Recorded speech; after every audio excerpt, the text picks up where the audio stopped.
안녕하세요. 김충만 목사입니다. 오늘은 사도행전 6장 1절에서 7절까지 말씀을 통해 은혜를 나누고자 합니다.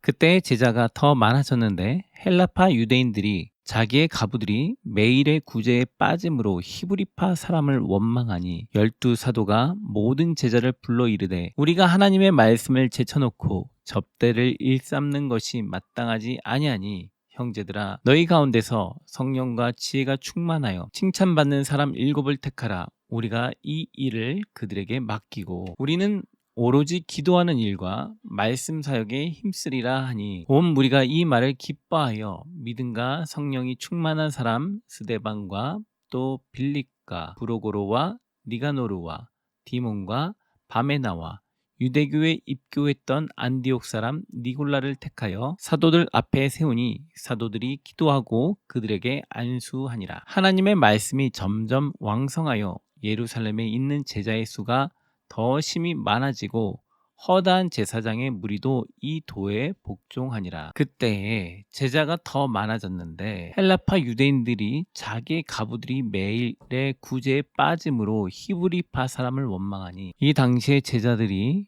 복음을 전하니까 예수님을 믿는 사람들이 많이 늘어났습니다. 많이 늘어나서 많은 이들이 헌금을 주님께 드렸겠죠. 그 드렸던 헌금들이 많이 모였습니다. 어떤 이는 집을 팔아서 갖고 오기도 하고 어떤 이는 땅을 팔아서 갖고 오기도 하고 많은 재산이 모였을 것입니다. 이 많은 헌금들을 모았는데 당시에 건물을 짓는 것이 아니기 때문에 제자들을 위해서 사례비를 드리고 나머진 남는 것으로 할 것을 찾았었겠죠. 당연히 무엇을 했겠습니까? 가난한 자들, 고아와 가부와 나그네들을 위해서 사용했겠죠.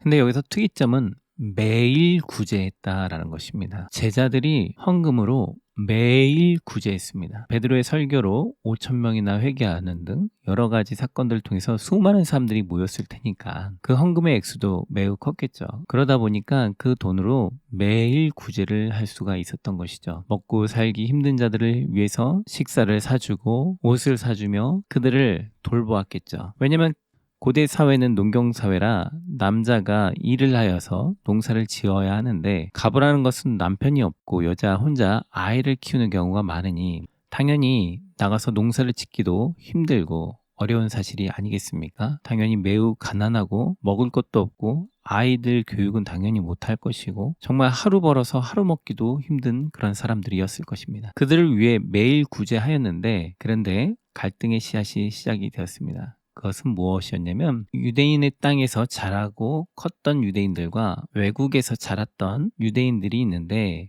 외국에서 자랐던 유대인들 가부들은 이 구제에서 빠지고 유대 땅에서 자랐던 유대인들은 계속 구제의 대상이 되었다라는 것이죠. 아무래도 11명의 제자가 수많은 사람들을 구제하는 데 있어서 어려움이 있을 수 있겠죠. 왜냐하면 복음도 전해야죠. 또 구제도 해야죠. 기도도 해야죠. 여러 가지 일들을 같이 함께 하고 있기 때문에 매우 바쁘고 정신이 없었을 것입니다. 그러다 보니 외국에 있다 왔던 유대인들은 자연스럽게 돌봄의 대상에서 배제되었던 것으로 보입니다. 2절 12사도가 모든 제자를 불러 이르되 우리가 하나님의 말씀을 제쳐놓고 접대를 일삼는 것이 마땅하지 아니하니 사회봉사를 해보신 분은 알겠지만 누군가를 가서 구제하고 돕는 건 하루에 10집, 15집만 가도 하루가 갈 겁니다. 매우 많은 거겠죠. 6집만 가도 많을 테니까요. 당신에 차가 있는 것도 아니고 걸어 다녔어야 되고 많은 어려움이 있겠죠. 그러다 보면 당연히 하나님 말씀을 전하는 것이 소홀해지고 어려움이 많았을 것입니다.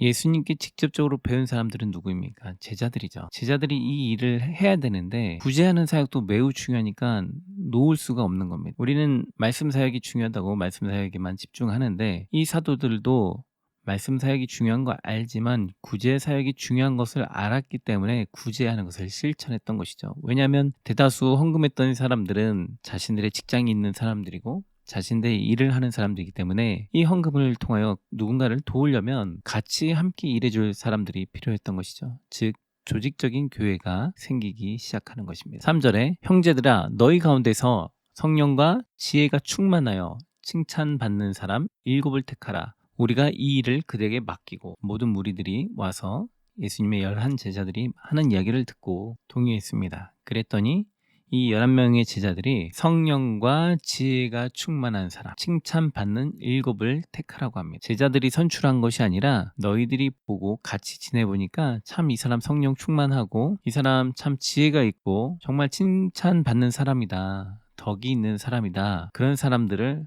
너희들이 추천해달라라고 이야기를 하고 있는 것이죠. 그러면서 4절에 우리는 오로지 기도하는 일과 말씀 사역에 힘쓰리라 하니, 제자들은 이 구제 사역도 교회에서 해야 될 일이니 교회에서 하고 본인들은 말씀 사역에 집중하겠다라고 한 것입니다. 5절 온 무리가 이 말을 기뻐하여 믿음과 성령이 충만한 사람 스데반, 빌립, 브로고로, 니가노르, 디몬, 바메나, 니골라를 택하였습니다. 이들은 모두 다 이방인 땅에 있다가 온 사람들입니다. 참 신기하죠? 사람들이 선택을 했는데 유대교 안에 있는 유대인 땅에서 자란 사람을 선택한 것이 아니라 모두 이방인 땅에서 자라고 큰 사람들을, 헬라파 유대인들을 선출하여 교회를 관리하는 사람으로 이들을 선출한 것이죠. 요즘 시대로 말한다면 목회자를 뽑았다라고 보는 것이 좋을 것 같습니다. 우리가 아는 집사님 이 정도 수준으로 선출된 것이 아니라 목회자로서 교회를 구제하며 복음을 전하며 세례를 줄 수 있는 그런 권한을 갖고 있는 자들을 선출하였습니다. 6절 사도들 앞에 세우니 사도들이 기도하고 그들에게 안수하니라. 사도들이 그들을 공동체 안에서 성도들이 선출한 사람들을 앞에다가 모셔다 놓고 안수하고 그들에게 직분을 주며 주님께서 교회를 사랑하시는 것처럼 그들이 성도들을 사랑하고 가난한 자들을 돌보라고 그들에게 안수하며 사역을 부탁하였습니다.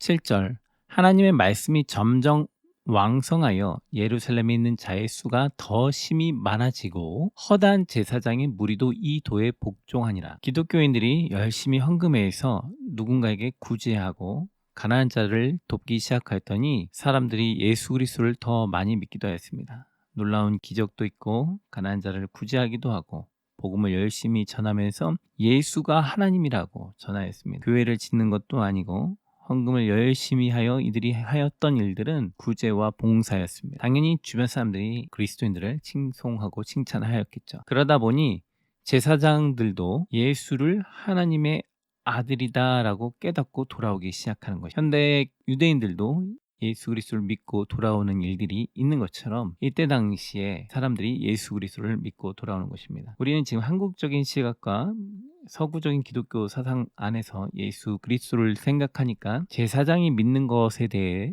좀 어색해할 수 있습니다. 그러면 제사 제도가 없어지는 것인가? 그러면 제사장들은 무엇을 하지? 이렇게 생각이 들 수 있습니다. 근데 우리는 바울이 자신은 바리새인이다라고 말을 했던 것처럼 예수가 하나님의 아들이다라는 것을 시인한 것이지 자신의 유대교 정체성을 버리고 예수를 믿은 것은 아닙니다. 그러므로 제사장들도 예수 그리스도를 믿는 것이 가능하다라는 것. 핵심은 예수가 하나님의 아들이심을 믿는 것이 매우 중요하다라는 것입니다. 오늘 이 말씀을 통해서 느낀 점은 우리 교회도 열심히 헌금하여서 가난한 자들을 돕는 그런 교회가 되었으면 좋겠다. 그래서 표적과 기적도 일어나고 또한 가난한 자들을 도울 수 있는 직분자들도 생기고 그래서 매일 구제할 수 있는 교회가 되었으면 좋겠다. 주님이 우리 교회를 그렇게 사용해 주셨으면 좋겠다라는 마음이 들었습니다. 매일 구제할 수 있는 교회, 매일 구제할 수 있는 성도, 매일 하나님의 말씀을 사랑하고 매일 예수님을 전하여서 모든 종교인들이 예수 그리스도를